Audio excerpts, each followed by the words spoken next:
Welcome CPA and Senior Manager, Finance and Accounting Solutions, Teresa Choate, and Principal, Wealth Management, Doug Barber. Welcome to the show. Thank you for having us. Yeah, good afternoon. Doug, welcome back. Doug's been here several times before, but Teresa, your first visit. My very first visit here. Great. Excited to be here. Glad to have you here. How long have you been at Rehmann? I've been at Rehmann for about 2 years this time. Okay. This is my second stint at Rehmann. Yeah, we were talking before the show. Teresa worked there a few years ago, then went away, then came back. Absolutely. Great place to work. Yeah, and you're glad to have her back. Oh, we are. Love boomerangs. Usually when we're talking to you guys, we're talking about some serious business. A lot of our conversations are during the tax season or else throughout the year, talking about money management and retirement. But today we thought we'd talk about the people of Rehmann and what you guys mean to the community. Now, you guys have some projects throughout the year where you get the whole team working to support the community. Tell us about the idea of putting together a program and a plan to be community involved, Doug. Well, I think when you look at it, Rehmann has always, crossed our footprint, which is Michigan, Ohio, and Indiana, or Florida, excuse me. We've always had this, put people first mantra that we work on, and we try to get people to get involved in things that they're passionate about, right? So that's the key. And many of us are on boards or foundations. We were joking about John Hart being in this morning. I'm actually a noon Rotarian. I'm on the foundation of the Rotary Foundation of Jackson County, as well as the Foundation Board for Disability Connections. And so a lot of us do that, and Rehmann very much gives us a push or a nudge to be in our community to help out with things that are going on and things that are important to us. Yeah, I think I saw you and several of your coworkers at various things like Big Brothers Big Sisters not too long ago. Yep. So serving as volunteers, but also as board members. You probably get asked to be like the treasurer of the board in a lot of these outfits. A lot of finance options. A lot of finance options, yes. A lot of treasurer asks. Oh, that's perfect fit. Exactly. We've got, you mentioned disability connections. What are some of the activities and volunteering that you and your coworkers have been involved in this year? So this year I brought to Dave Page, who's our office managing principal. I'm involved with the Jackson County 4-H and helping coordinate the large animal livestock auction. So I brought to Dave and asked him if we could get some Rehmann volunteers to help clerk that auction. So he agreed, and we've got some volunteers ready to go in August. Awesome. One of the things is at the fair, the large animal auction. And Teresa, I happen to know you come from a dairy farm family. Yes. So is that why you get tasked with working with 4-H? Well, my children are involved with 4-H, and my husband and I were both involved in 4-H when we were younger too. So it's kind of just continuing that program and figuring out where you can help serve and volunteer to make it sure that the program continues for our kids and kids after. Yeah, here's some pictures. This is where the large animal auction. The auction is in the covered livestock arena. So we have a few pictures of the different species. So at the large animal auction, they sell sheep, pigs, steers, and they also auction off the dairy basket. Awesome. Have you had your kids participate in this by raising animals for the auction? Yes. For our children raise a dairy beef steer, and they raise pigs as well. Oh, wow. So. What's dairy beef steer? So it's just a difference in the breed. So if you look at that picture, that's actually my daughter, Kaylin. She's showing a Holstein steer, and it's a dairy breed instead of a beef breed. So typically, because we had the dairy farm, those are the cows that we had. So they're multi-purpose cows. They give milk, and then eventually they could be steaks? Yes, they have a change in occupation. They go from being a dairy animal to being a beef animal. How do you know? At what point does it say, you know what, you're not giving us milk anymore. You're, well, nice seeing you. Well, it depends on their production, but since these are steers, they're marked for beef from the beginning. Okay, awesome. A lot of kids participate in that. It's a very expensive program for 4-H in the county in MSU to put on, isn't it? It is. And, last year we had just over 140 kids sell over 280 animals. So we rely on community businesses to come out and support those kids and kind of reward them for the hard work that they've put in all year long.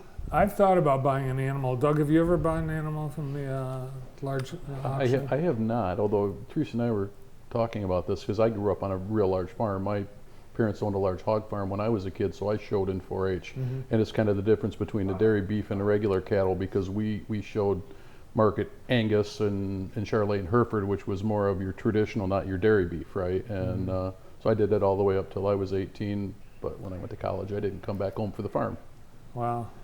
I bet if you see 4-H or FFA on someone's job application, you put them at the top of the pile, don't you? I tend to find that farm kids have a very good work ethic and an understanding of value.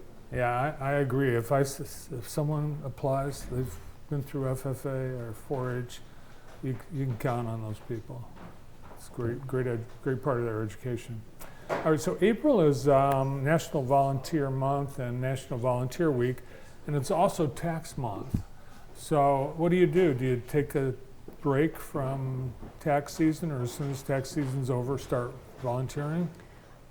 Well, Rehmann gives associates 8 hours of leave time to use whenever they want during the year. So it doesn't necessarily have to be during April during volunteer month. They can use it throughout the year at a cause that is near and dear to their hearts. Or this year we've planned some of these group projects that people can get involved in. And I didn't realize this before today, but both of you are involved in volunteer projects that you have passion for. Right. You purposely look for those kinds of opportunities that you really care about. Absolutely. I didn't know you were a farm boy, but Yeah. And the funny part is I'm not doing Teresa's project because I have my own, right? So something that, like I said, we're near and dear to our heart is Disability Connections, and much like your TV shows, the volunteer ramps, right? So I've been a Rotarian for 13 or 14 years, and Rotary is very integral with Disability Connections and building ramps for people that are housebound. And over the years, I want to say almost 30 years, we've built over 350 ramps. So somebody that maybe can't afford it, that's housebound, they can go to John Hart over at Disability Connections and say, hey, I need help. And effectively, Rotary both funds a majority of the material costs. I believe the individual pays about 25% of the material. But a majority of the ramps over the years have been built either by the Rotarians themselves or by partnerships with certain individual groups. And so we've gathered one this year where the Rehmann team is going to get together, and we're partnering with John to do a ramp on October 11th. I mean, it's really a neat situation. I mean, people say, well, how could I help? How could I do this? I don't know how to build a ramp. And yet it's all modularized. We've got engineers that design it, get the lumber shipped in, and we build them in modules and put it up. And people you'd never think can use a table saw and cut 2x4s to right task, and putting deck boards down. You've got your kids come. My kids learned to do this, and they came with me to build ramps. Put them on a job of putting decking boards down with a very interesting long-handled screw gun that could screw the deck boards down. So it's a pretty neat operation. Due between 6 and 8 a year. Some of them, like I said, I know Community Choice Credit Union did one that they've worked on. Our team just had one last week on the 14th, so, but all summer long. But we picked out a ramp. We've got the Rehmann team coming in to help on October 11th. it's amazing. Yeah, John was here this morning, and there's always more people that need ramps than we have the money or the time for every year. Absolutely, and probably the most gratitude you'll ever see is having somebody come out of the house. I've seen it happen, and my children did too, where a lady came out of a house, we built a ramp, and she said she hadn't been out of the house in 2 years unless her kids could carry her out and get her into a wheelchair. And then all of a sudden you've got this very nice ramp where she can come out into the sunlight, and she was just out thanking us profusely for doing the work. And it's all done in one day. Yeah. You build the modules, you start in the morning, and usually we're done by 3 o'clock in the afternoon if things go well. Yeah, it's amazing, and you're right. They are homebound, literally, and you free them and give them opportunity to enjoy outside on a day like today. Right. So we've got people all over. You mentioned Michigan, Ohio, Florida. You're all over, and you do this everywhere. You have offices everywhere. You have people. How many people do we have in Jackson? In Jackson, there's around 45 people that work out of the Jackson office, or call the Jackson office home. But some of those folks do work mainly remotely from their own homes. So. And there's a lot of other things that they're doing that they're involved with. Absolutely, like you mentioned, there's a lot of folks that are on foundation boards, or they get involved in volunteering at their school. Our office always does the Relay for Life as well in August. So we have a team that works on that. Yeah, you have a big banner and a big participation at the Relay every year. Yeah, and again, it's been a firm emphasis, right? The firm says, do the things in your local community that are important to you. And that's when we ask, newer members of our staff when we come in, it's not a question of you should be involved, it's what are you passionate about, right? I mean, I think if you're gonna do something, it should be something that really means something to you, not doing it to check a box. Well, you two are great examples for that. Thanks for coming in and sharing your experiences with us today. Absolutely, thank you for having us. You bet. From Rehmann, Senior Manager, Finance and Accounting Solutions, CPA, Teresa Choate, and Wealth Management Principal at Rehmann, Doug Burke.